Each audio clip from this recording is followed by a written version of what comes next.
live Q&A. It's great to be here with you today. We have some amazing questions come in for us, so I'm really excited to be sharing this time with you today. And yeah, let's get going.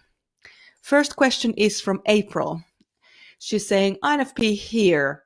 How do you get your 10-year-old historian to back down? It keeps coming up with brilliant memories and feelings from the past, and it feels very inauthentic to ignore them.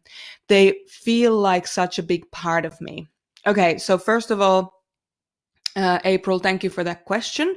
Anybody tuning in, if you don't know what I'm talking about in terms of the historian or the 10-year-old, go on over to the units, the learning units in this group, and there you can find our round table models. And if you're an INFJ, there's one for INFJs and one for INFPs, and you can just grab your one and have a look at it, and there's a text to go with it, so you can grab that information from there. So you were asking, how do we get the 10-year-old historian to back down for the INFP? It keeps coming up with brilliant memories and feelings from the past, and it feels very inauthentic to ignore them. Do not ignore them. So the job of the 10-year-old or both of the inner children is actually a really important job. They're a very important part of who we are, and we shouldn't ignore them, or we shouldn't, belittle them, or we shouldn't put them down or anything like that. But what we should do is recognize that they are meant to be in a supportive role. So they're not meant to be the main decision maker or the main information collector.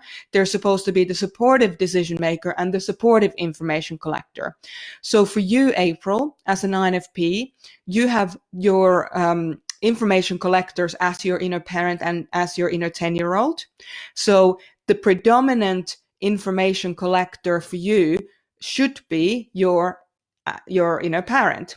Now, what we want to do then is we want to ally the inner parent together with the inner 10-year-old, so that you have not just the inner parent collecting the information, the pioneer collecting the information, but that you also have the historian bringing in like a insights to support or to challenge to some degree what the inner parent is wanting to do. So let's just say that you're in a situation where you have to make a decision about, whether to go to the shops or not, at this time of coronavirus. And your inner parent might get all gung-ho and go, because Pioneer is all about exploring all the different possibilities and what could happen. So they might go all gung-ho on, oh, we should go there and we should do this, and we could get this and this and this and this and this, and then we could do these things, and then we could do all those kinds of things. And in that situation, it's actually great to have your historian in the mix to say to the inner parent, hey, should we do all those things? Should we maybe, pick one that's really authentic for us? What could be one thing to kind of really focus on here? So the historian has an amazing capability to bring in memories of your life or from your life that really helped you, the good times, but also the bad times. So they can almost like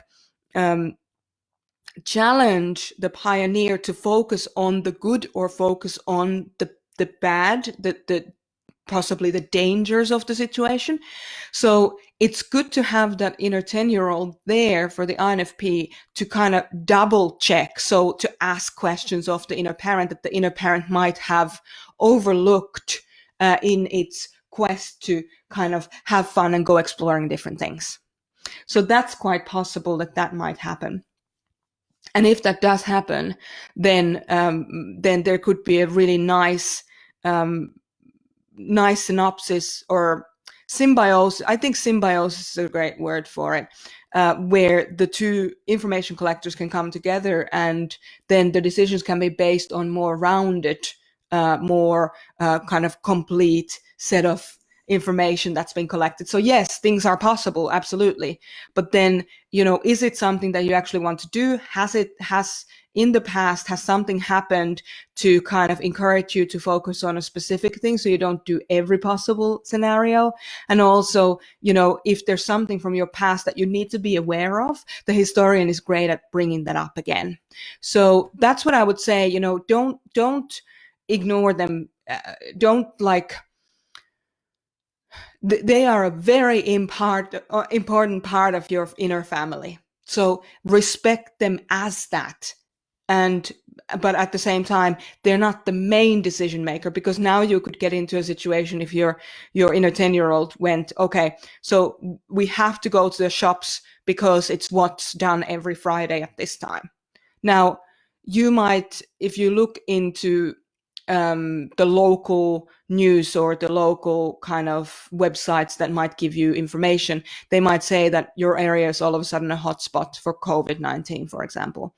So if you explore that and you say to your 10-year-old, listen, I know we're used to going shopping every Friday at 5 o'clock or whatever, but right now it's not actually safe to do that. What food do we have at home that we can cook in order to not have to go today? Like, do we have enough food to maybe leave it for another week? Or the pioneer, the inner parent, might say to the 10-year-old, what if we found a place that's not such a hot spot? Is there another place within a reasonable driving distance that you could go and do your shop? So the pioneer brings in possibilities, and the historian brings in what happened in the past, good, bad, or indifferent.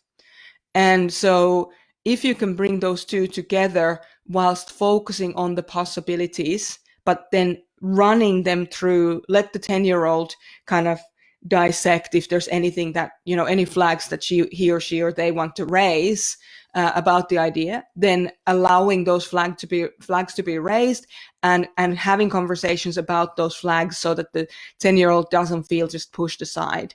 So take her seriously, him, her, them seriously, but don't allow them to be the main information collector, because that's going to be, if you do that, you're going to base a lot of your decisions on what happened in the past, not what's possible in the future. So I hope that answers that question, April. Truly, thank you for doing this work. And I know we've done a workshop together, and it's just so amazing that you're taking this so strongly and going with it. And it benefits us all. It benefits us all when one of us INF types do our work and really we want to integrate. It supports us all. And if you're tuning into this and you're not sure what to do, and I hope, April, you can make this too, we have that book club coming up, the Pandemic Book Club. So go on to merjasumiloff.com, merjasumiloff.com, and on the front page you can grab the 4 People Within ebook for free. If you grab that, we're going to pop you onto the book club mailing list, as well as our weekly quick tips and hot topics and so on. So you can continue your 4 People Within work from there. But if I really encourage everyone, if you haven't yet, if you don't know about the book club, check it out.